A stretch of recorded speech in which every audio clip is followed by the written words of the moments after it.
You ask Tiger to solve. This deals with linear equations with one unknown. The final result is x equals 7. Let's solve it step by step. Group all constants on the right side of the equation. Subtract 5 from both sides. Simplify the arithmetic.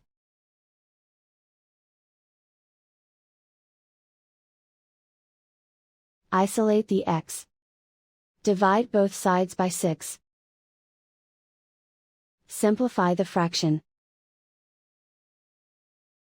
Find the greatest common factor of the numerator and denominator. Factor out and cancel the greatest common factor.